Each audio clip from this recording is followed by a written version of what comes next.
Olá! Eu quero te convidar para juntos ouvirmos um pouco do acervo musical da Idade Média e assim apreciarmos as músicas que marcaram uma época, abrindo espaço para grandes compositores, novos estilos, texturas, formas, ritmos, etc. Vamos lá? A Idade Média compreende um período de 12 séculos. Uma época de grandes mudanças na política, na economia, na religião, na estrutura social, como na arte, na cultura e na música também. Todos esses períodos tiveram a sua participação na expressão artística e musical.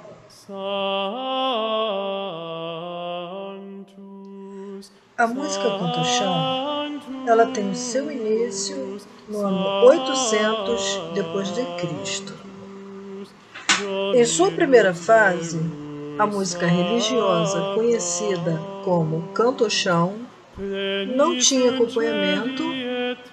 Tanto a música profana como a música religiosa consiste em uma única melodia com textura do tipo que chamamos monofônica.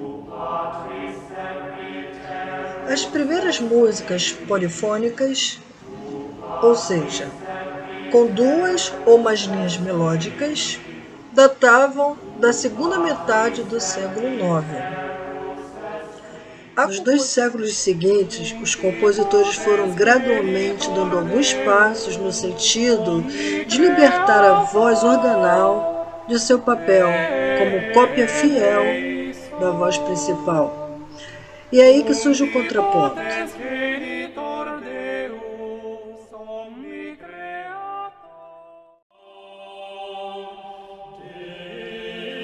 No começo do século XII, a voz principal passou então a ser chamada de tenor. Dá-se ao melodioso grupo de notas cantando numa única sílaba o nome de melisma.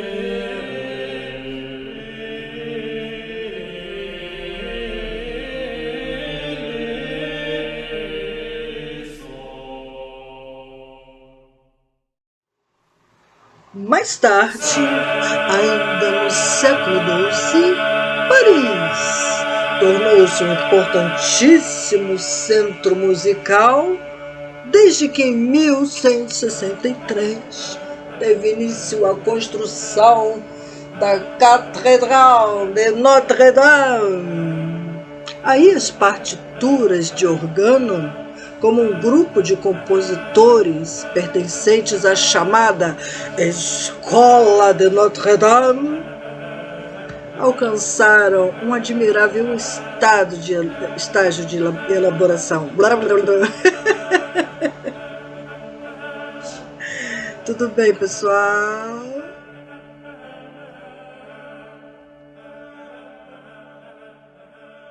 Léonin consideraria como tenor a parte que tivesse apenas uma ou duas notas em cada sílaba, atribuindo valores extremamente longos de fato, tão longos que é bem possível que os tenores de Notre-Dame fossem auxiliados ou mesmo substituídos por instrumentos como órgãos ou sinos.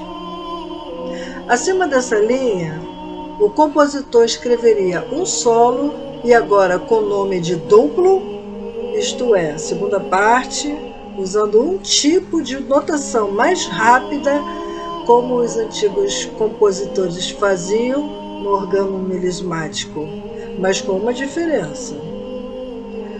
Nos órgãos de Notre-Dame, as partes mais altas estão mensuradas, ou seja, arranjadas em precisas unidades de tempo musical, com as vozes tecendo frases parecidas como frases de dança, baseadas em padrões ritmos e todas de 3 tempos.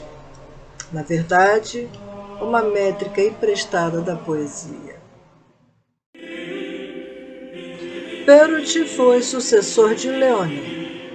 na função de mestre de capela em Notre-Dame. Revisou grande número de órgãos interiores, enriquecendo-os e fazendo certos tipos de modificações a fim de torná-los estilisticamente mais modernos. Ao órgão duplo, por exemplo, ele poderia acrescentar uma terceira, um triplo e até mesmo uma quarta voz ou quádruplo. No século XVIII, as vozes mais altas da clausulae começaram a receber palavras independentes do texto. O duplo passou então a ser conhecido como motetos, dando assim origem a um tipo de música popular que foi chamada de moteto.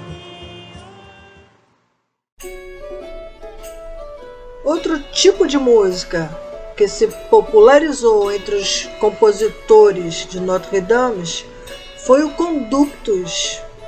É um cântico de procissão usado para acompanhar o padre nos seus movimentos pela igreja, que é equivalente ao cântico de entrada do século XVIII.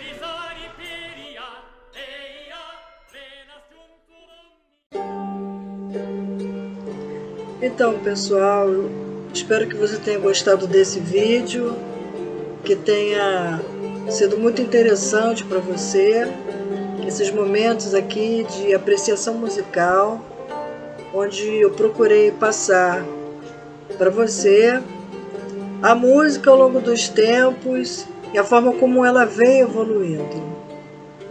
E convido você a continuar aí nessa jornada de apreciação musical e saber diferenciar, né?